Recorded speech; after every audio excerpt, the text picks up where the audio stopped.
Hello and welcome to everyone's favorite game, Rolling for Soup. The game where I let statistical probabilities and that one dice that fell down. Hang on. Alright, here we go. Decide my lunch. As always, we are inspired by Roll for Sandwich. You can find it here at Adventures in Ardia. This is episode 26. Let's go. We are starting out as usual with rolling for our base. And that is herb bacon potato. And here is our base soup. Now this is not a strong flavored soup, but it is very cheesy and creamy and a great base to boost any flavors we add to it. So let's roll and find out what those are going to be. Now we're going to add some fat because there's nothing wrong with that. And that is Miyoku Winter Truffle, an 8. I'm excited. This is our winter truffle cheese. It's a creamy cheese, not a big flavor, but it adds earthiness and a sense of depth, and I'm hoping I'm adding enough for everybody. This was very strongly debated in my last video. So that's the amount I'm adding, all right? We're going to stir it in here with our little sword just to make sure it gets all mixed in. All right, and let's find out where the beef is, because it's not on this list. Oh, great. We get tuna again.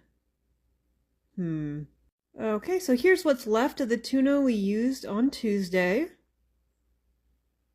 We're just gonna sprinkle that on. It still smells like cat food, and we haven't added any strong flavors yet, so hopefully we will get some. Otherwise, this is just gonna be potato cat food. Alright, let's see how fresh we're getting. We are hoping for some kind of onion or maybe lemon juice just to flavor up. Oh, that's a bell pepper. Okay. Okay, so here is our bell pepper. Not a lot of flavor, but some crunch and freshness, so that's good. But we still have spice roll left, so let's hope we get something with a nice flavor. Okay, we're hoping for a strong flavor with our spices. Something really spicy or sour or really anything that's... well, that's a ginger paste. 18. Okay.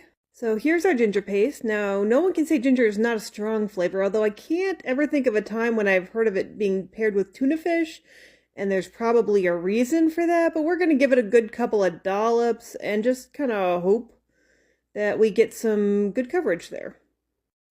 Okay, and we are hoping for something with plenty of flavor just to help blend everything all together, and that is a 7. That is kimchi pork rinds, just like Tuesday. All right, here are pork rinds. Now, kimchi is slightly vinegar tasting while we're Hulk smashing it here, and it has a lot of umami. And umami doesn't really cover fish, it kind of enhances it, so we're starting to get a little worried. Okay, well, I don't know what waffle would go with. Oops, hang on. Okay, let's try this again. Let's see what waffle we get to go with this. And that is a 1 herb waffle. I mean, it's never a bad choice, I guess. Alright, now that we got our waffle iron hot with our big D20, this is just basic waffle mix with an egg and the herb paste mixed in. And this is usually fairly savory and fragrant, so by the magic of camera work, there we go. It's nice and golden. Let's eat. Okay, let's give this a whirl. Gotta tell you, it still really smells of tuna fish, but we're gonna get a good bite here and hope that kimchi and the ginger really blend in with the tuna fish and we get a nice pleasant lunch. And no. Nope, that is OD cat food. Okay, well, let's try it with the waffle. Here we go. Yeah. I mean, the waffle's good. It's an herb waffle, but it's cat food on a waffle. Ginger does not cover it, and the umami in the kimchi just made it stronger. I finished it, but it was not pleasant. We're gonna give it a 2 and call it Not the Cat's Meow. Well, that's all I got, kids. I gotta go brush my teeth. I'll see you next Tuesday.